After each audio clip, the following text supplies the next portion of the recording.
Il est 3 heures du matin. Dans une chambre universitaire de Harvard, la lumière d'une lampe de bureau perce l'obscurité. Un étudiant est penché sur ses notes. Mais il ne veille pas par désespoir. Il ne panique pas devant un examen surprise. Non, il dort paisiblement dans son lit depuis 23 heures, parce qu'il a déjà tout assimilé, tout compris, tout maîtrisé. Pendant ce temps, à des milliers de kilomètres de là, un autre étudiant, peut-être toi, est encore éveillé. Les yeux fatigués, le cerveau embrouillé.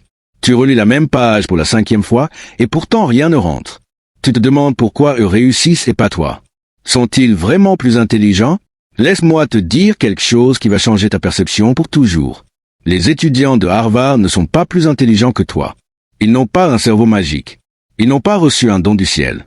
Ce qu'ils ont, c'est un système, une méthode, un ensemble de techniques ultra efficaces qu'ils appliquent chaque jour. Ces outils leur permettent d'apprendre plus vite, de retenir plus longtemps et de performer à un niveau que 99% des gens considèrent comme inaccessible. Et aujourd'hui, je vais te révéler ces 4 techniques. Pas de théorie compliquée, pas de concepts abstraits, juste des stratégies concrètes, applicables immédiatement, qui vont transformer ta façon d'étudier. Et crois-moi, la 4e technique est celle qui fait toute la différence, celle dont personne ne parle mais qui est le fondement de tout. Prêt à découvrir comment les meilleurs étudiants du monde apprennent? Allons-y. Avant de plonger dans les techniques, il faut détruire un mythe qui empoisonne l'esprit de millions d'étudiants dans le monde, le mythe de la quantité. Combien de fois as-tu entendu quelqu'un dire « J'ai étudié pendant 8 heures aujourd'hui » Combien de fois t'es-tu senti coupable parce que tu n'as étudié que 2 heures? Voici la vérité brutale. Le temps passé à étudier ne veut rien dire. Ce qui compte, ce n'est pas combien de temps tu passes sur tes livres, mais comment tu utilises ce temps. Tu peux passer 10 heures à relire passivement tes notes sans rien retenir, ou tu peux passer 2 heures avec les bonnes techniques et multiplier ton efficacité par 10. Le secret, ce n'est pas d'apprendre plus, c'est d'apprendre plus intelligemment. Si tu as déjà eu l'impression de lire sans retenir, d'étudier sans progresser, de passer des heures sur un sujet sans jamais vraiment le maîtriser, le problème ne vient pas de toi. Le problème vient de ta méthode. Et la bonne nouvelle, c'est qu'une méthode se change, s'améliore, se perfectionne. Les étudiants de Harvard l'ont compris depuis longtemps. Ils ont optimisé leur façon d'apprendre pour obtenir des résultats maximaux avec un effort intelligent. Et maintenant, tu vas découvrir exactement comment ils font point avant de plonger. Prenez une seconde pour vous abonner et activer la cloche de notification. Technique numéro 1. La récupération active. Force ton cerveau à travailler. Parlons maintenant de la première technique qui sépare les étudiants moyens des étudiants d'élite. La récupération active. Voici comment la plupart des gens étudient. Ils lisent un chapitre, surlignent quelques passages, relisent leurs notes, se sentent bien parce qu'ils reconnaissent les informations, et puis le jour de l'examen, c'est le trou noir. Ils ne se rappellent rien. Pourquoi? Parce que reconnaître n'est pas se souvenir. Ton cerveau te joue des tours. Quand tu relis tes notes, tout te semble familier et tu te dis « Oui, je connais ça ».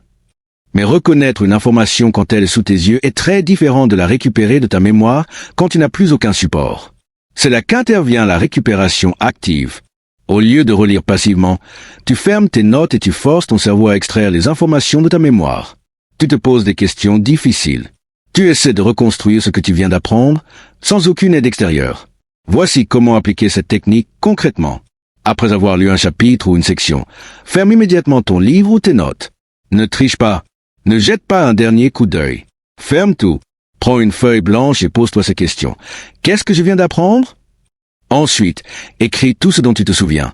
Les concepts principaux, les définitions, les exemples, les détails importants. Ne te contente pas de penser à ce que tu sais.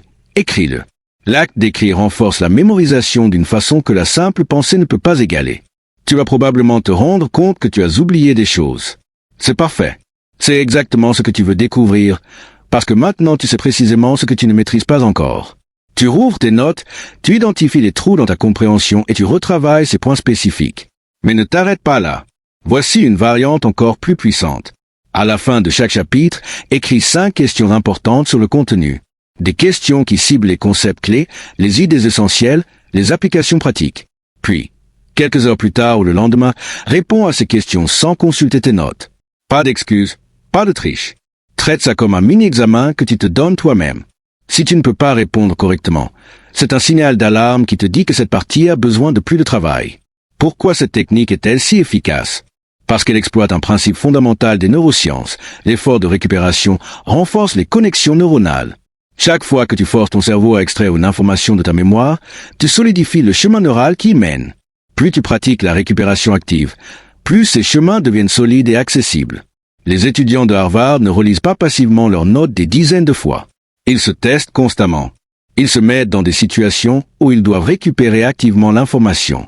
Et c'est cette pratique répétée qui transforme une connaissance fragile en maîtrise durable. À partir d'aujourd'hui, oublie la relecture passive. Adopte la récupération active. Ferme tes livres, teste-toi, force ton cerveau à travailler. C'est inconfortable au début, mais c'est précisément cet inconfort qui décuple ta mémoire et ta compréhension. Technique numéro 2, la méthode Feynman. Apprends pour comprendre, enseigne pour maîtriser. Passons maintenant à la deuxième technique, une méthode qui porte le nom d'un des plus grands physiciens du XXe siècle, Richard Feynman. Cette méthode repose sur un principe simple mais profondément puissant. Si tu ne peux pas expliquer quelque chose simplement, c'est que tu ne le comprends pas vraiment. Feynman était connu pour sa capacité à expliquer des concepts complexes de physique quantique de manière si claire qu'un enfant pouvait les comprendre. Et il utilisait ses compétences non seulement pour enseigner, mais aussi pour apprendre, parce qu'il savait que l'acte d'enseigner est le meilleur moyen de maîtriser un sujet. Voici comment fonctionne la méthode Feynman en 4 étapes. Étape 1. Choisis un concept ou un sujet que tu veux maîtriser. Ça peut être n'importe quoi, un théorème mathématique, un événement historique, un processus biologique, un concept philosophique. Écris le nom de ce concept en haut d'une page blanche. Étape 2. Explique ce concept avec des mots simples, comme si tu le racontais à un enfant de 5 ans. Je dis bien un enfant de 5 ans, pas un adolescent, pas un adulte, mais quelqu'un qui n'a aucune connaissance préalable du sujet. Utilise un langage simple, évite le jargon technique, remplace les termes compliqués par des analogies et des métaphores. Pourquoi ces contraintes? Parce qu'elles te forcent à aller au cœur du concept. Elles t'obligent à comprendre les mécanismes fondamentaux plutôt que de te cacher derrière des mots compliqués. Beaucoup d'étudiants peuvent réciter des définitions par cœur sans vraiment comprendre ce qu'elles signifient. La méthode Feynman expose cette illusion de connaissance. Étape 3. Identifie les trous dans ton explication. Pendant que tu essaies d'expliquer le concept simplement, tu vas inévitablement bloquer à certains endroits. Tu vas te rendre compte que certaines parties ne sont pas claires dans ton esprit. C'est excellent. Ne passe pas outre ces blocages.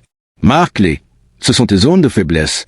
Retourne à tes sources ou ton manuel, tes notes, tes cours et retravaille spécifiquement ces parties que tu n'arrives pas à expliquer. Ne te contente pas de relire rapidement. Creuse vraiment. Pose-toi des questions. Cherche des exemples. Essaie de comprendre le pourquoi et le comment derrière chaque concept. Étape 4. Simplifie encore plus et utilise des analogies. Une fois que tu as comblé les trous, réécris ton explication. Cette fois, rends-la encore plus simple. Trouve des analogies tirées de la vie quotidienne. Compare le concept à quelque chose que tout le monde connaît. Par exemple, si tu étudies le fonctionnement du système immunitaire, tu pourrais l'expliquer comme une armée qui défend un château. Les globules blancs sont les soldats, les anticorps sont les armes spécialisées, les virus sont les envahisseurs. Cette analogie n'est pas parfaite, mais elle rend le concept accessible et mémorable. Pourquoi la méthode Feynman est-elle si puissante? D'abord, elle révèle les illusions de connaissance. Nous pensons tous comprendre plus que ce que nous comprenons vraiment. Elle expose brutalement ces illusions. Ensuite, elle force la compréhension profonde. Tu ne peux pas expliquer simplement quelque chose que tu as seulement mémorisé superficiellement. Tu dois vraiment saisir les mécanismes sous-jacents. Elle améliore aussi la rétention. Quand tu transformes un concept complexe en une explication simple, tu crées des connexions mentales puissantes qui rendent l'information facile à retrouver. Enfin, elle prépare à l'enseignement et à la communication. Dans la vie professionnelle, ta capacité à expliquer des idées complexes de manière claire est une compétence inestimable.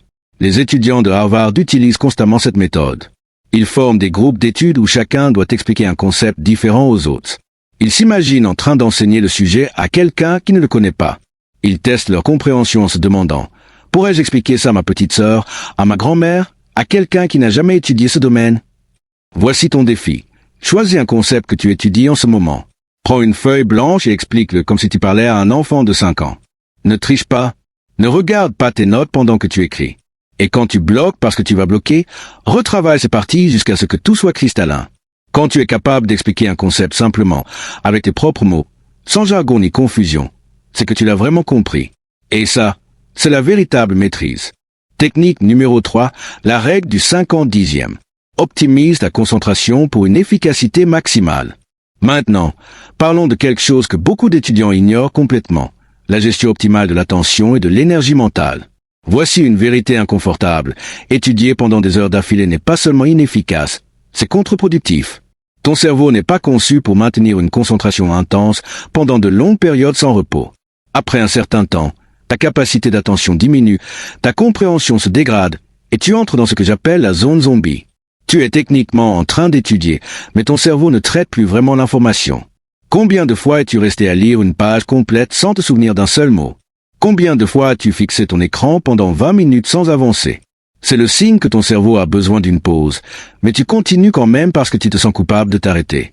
C'est là qu'intervient la règle du 50/10, une technique basée sur les recherches en neurosciences et en psychologie cognitive sur les cycles d'attention optimaux.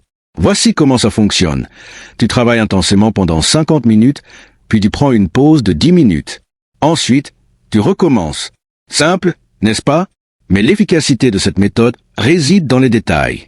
Laisse-moi te donner les règles précises pour que ça fonctionne vraiment. Pendant les 50 minutes de travail, élimination totale des distractions. Et quand je dis total, je veux dire total. Ton téléphone en mode avion, mieux encore, dans une autre pièce. Tes notifications d'ordinateur désactivées, les réseaux sociaux bloqués par une extension de navigateur si nécessaire. Tu dois créer un environnement où il est littéralement impossible d'être distrait. Pourquoi? Parce que chaque fois que ton attention est détournée, même pour quelques secondes, il faut à ton cerveau plusieurs minutes pour retrouver le même niveau de concentration profonde. Des études ont montré qu'après une interruption, il faut en moyenne 23 minutes pour retrouver pleinement sa concentration. Imagine, si tu vérifies ton téléphone 3 fois pendant une session de 50 minutes, tu as perdu pratiquement toute la session. Concentration sur une seule tâche, pas de multitâche. Le multitâche est un mythe, ton cerveau ne fait pas vraiment plusieurs choses en même temps. Il bascule rapidement entre les tâches et chaque basculement coûte de l'énergie mentale et du temps.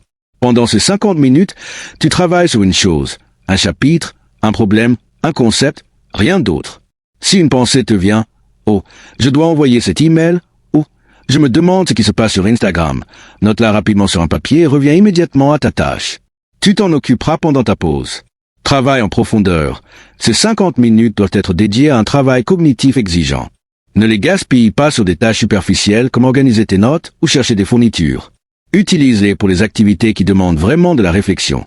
Comprendre un nouveau concept, résoudre des problèmes, pratiquer la récupération active, appliquer la méthode Feynman. Pendant les 10 minutes de pause, éloigne-toi de ton espace de travail. Lève-toi, marche, bouge ton corps. Le mouvement physique aide ton cerveau à consolider ce que tu viens d'apprendre et recharge ton énergie mentale. Ne consulte pas ton téléphone. Je sais, c'est dur, mais si tu passes ta pause à scroller sur les réseaux sociaux, tu ne te reposes pas vraiment. Tu stimules ton cerveau avec un autre type d'information, ce qui ne lui permet pas de récupérer. Fais quelque chose de complètement différent. Regarde par la fenêtre, étire-toi, bois de l'eau, prends une collation saine, respire profondément. L'objectif est de donner à ton cerveau un vrai repos, pas de le bombarder avec de nouveaux stimuli. Après la pause, recommence un nouveau cycle de 50/10. Les étudiants de Harvard appliquent généralement 3 à 4 cycles de ce type pour une session d'études optimale. Ça représente environ 3 heures de travail effectif avec des pauses intégrées. Et voici le secret. Ces 3 heures avec la règle du 50/10 sont infiniment plus productives que 6 heures d'études continues et désorganisées. Pourquoi cette méthode fonctionne-t-elle si bien? Elle respecte les limites naturelles de ton cerveau. Il a des cycles d'attention naturels et en travaillant avec ces cycles plutôt que contre eux, tu maximises ton efficacité. Elle prévient l'épuisement mental.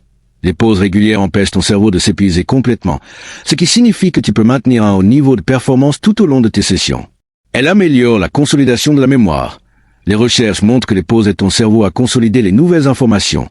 Pendant ces moments de repos, il travaille en arrière-plan pour organiser et intégrer ce que tu viens d'apprendre.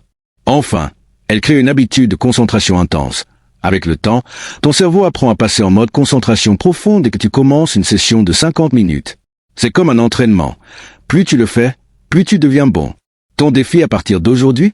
Essaie la règle du 50/10 pendant une semaine. Chronomètre tes sessions. Respecte strictement les temps de travail et de pause.